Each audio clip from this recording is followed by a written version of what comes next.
नमस्कार. जय श्री कृष्ण. श्री कृष्ण चैतन्य प्रभु नित्यानंद श्री अद्वैत गदाधर श्रीवासदि गौर भक्त वृंदा. Enunciating text 33 and text 34 of chapter 15.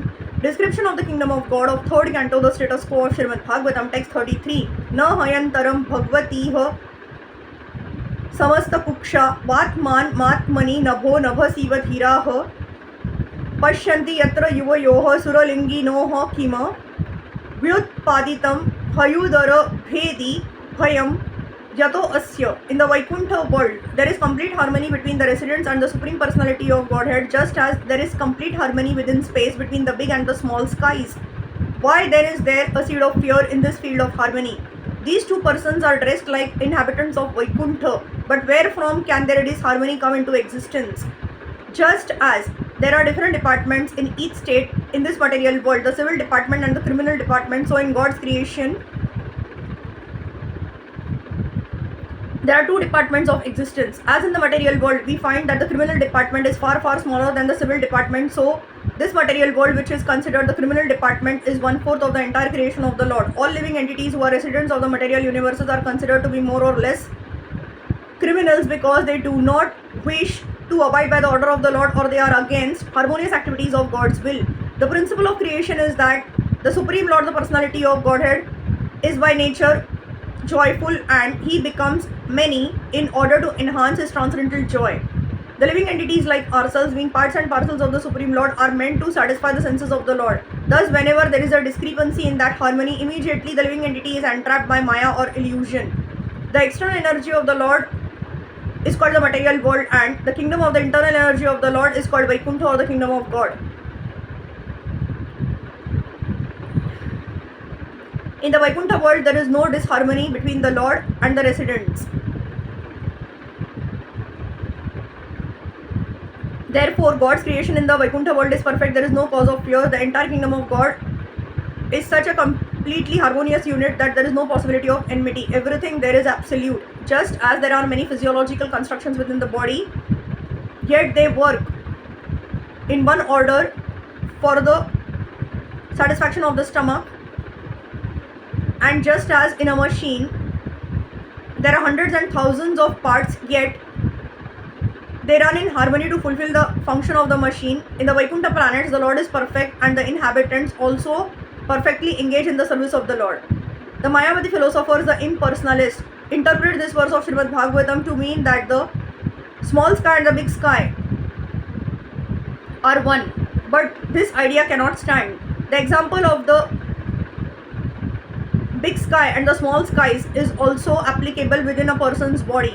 The big sky is the body itself, and the intestines and other parts of the body occupy the small sky. Each and every part of the body has individuality, even though occupying a small part of the total body. Similarly, the whole creation is the body of the Supreme Lord, and we created beings or anything that is created are but a small part of that body. The parts of the body are never equal to the whole. This is never possible.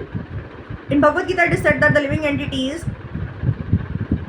who are parts and parcels of the Supreme Lord are eternally parts and parcels. According to the Mayavadi philosophers, the living entity in illusion considers himself part and parcel, although he is actually one and the same as the Supreme Whole. This theory is not valid. The oneness of the whole and the part is in their quality. The qualitative oneness of the small and large portions of the sky does not imply that the small sky becomes the big sky. There is no cause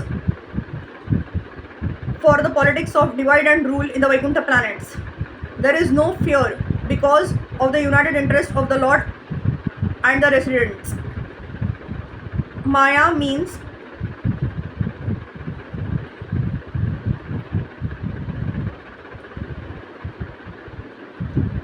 disharmony between the living entities and the Supreme Lord, and Vaikuntha means harmony between them.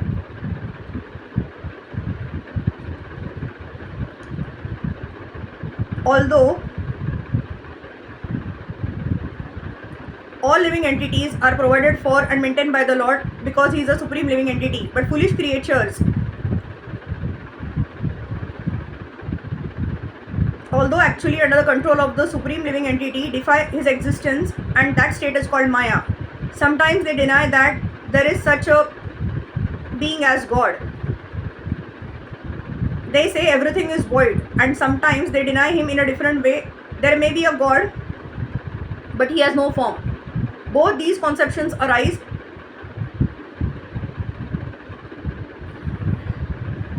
from the rebellious condition of the living entity.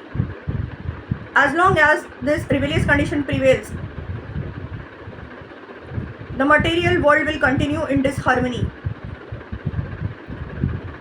Harmony or disharmony is realized because of the law and order of a particular place. Religion is the law and order of the Supreme Lord.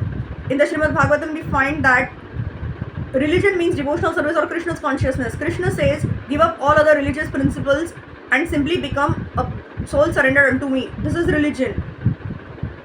When one is fully conscious that Krishna is the supreme enjoyer and supreme Lord, and one acts accordingly, that is real religion. Anything which goes against this principle is not religion.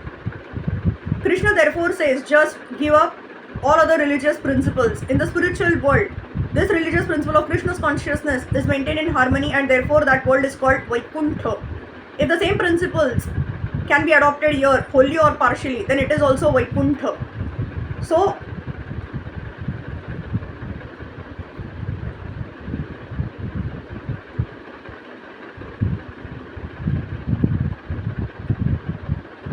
within any society,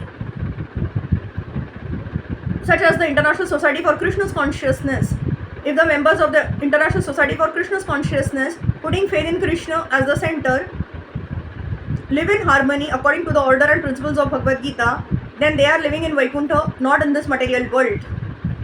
Text 34.